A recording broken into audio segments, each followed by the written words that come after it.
higher education is, for the most part, it isn't all that ready. And so one of my goals from the association was not so much help them figure out whether or not they need a online MBA or whether or not their marketing is exactly perfect. It's more about getting them information so they can plan better, because our society is shifting a little bit, our economy is shifting a little bit, and higher education kind of doesn't really have that protective moat around it. Higher education has always been a place of obviously smart people, and smart people guiding the rest of the institution or the rest of the organization through it.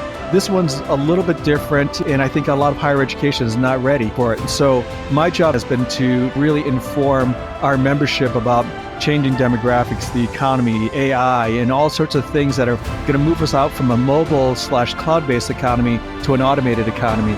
And higher education's been a little bit slower in terms of moving that direction. They moved pretty well from traditional education to online education. A lot of people were kicking and screaming along the way.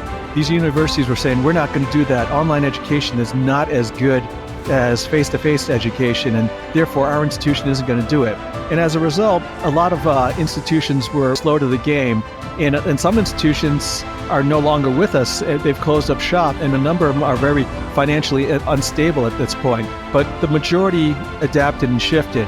This next economy is going to be a little bit different. And so having good intelligence and helping us help our members be better prepared in the next year, 3 years, 5 years. And also I just spoke about what life could be in 2030 around education and new technologies and marketing. And so all this is very, very important. As it pertains to education, the biggest one is the whole generational shift that's happening. Obviously, we've got a workforce that was heavily boomer controlled, and we see it a lot in the news today about a boomer thing or the Greta Thunberg stuff. All that is a symptom of generation shift and a shift in handing off of the baton of power to the next generation. Some people don't want to hand off the baton, and that's got a lot of implications to higher education. The next big shift is the whole automation society that we're about ready to enter. We've got technologies that are ready to come online, basically in the form of 5G and satellite technologies that will accelerate the speed of information and the transfer of information. Along with that comes the whole data mining and automation side of things, where we're going to have a lot more predictive analytics and a lot better marketing as a result.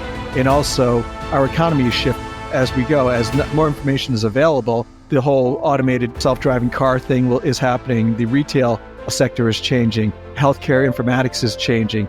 So that's kind of the second piece that's happening here. The third piece is a little bit more related to higher education, and the fact that the full dependence on a degree is also changing as the economy is changing. And we're seeing some things that are happening that are correlated or parallel to that. Yes, the degree is very important in terms of the STEM-related fields, but there's been a lot more acceptance, and it's a generational acceptance to alternative credentials and other forms of learning. And so those are the kind of the three things that I'm kind of tracking all together, and they all tie together in different ways. Well, in the past, higher education has been fairly resistant toward anything that wasn't a degree. And they did so because the economy really didn't dictate it as much, except for community colleges and technical schools and the technology sectors of engineering and computing. They would more embrace these other credentials just because the content was changing and the shelf life was different. And so as we're moving into this automated world here, where we have fast-changing topics that universities have chosen not to fully invest on, i.e. cybersecurity, coding boot camps, and other credentials here. And here we go again with these changing demographics, where they're going to be less traditional students, traditional 18 to 21-year-old college students in the pipeline over the next decade or two. They're going to need to find revenues elsewhere. And so a lot of institutions are they've kind of invested in the online piece of it to make sure they defend their market share regarding credit enrollments, but now they're dipping deeper into education and training around certificate education, badging, and these other forms, because it's a matter of financial survival here.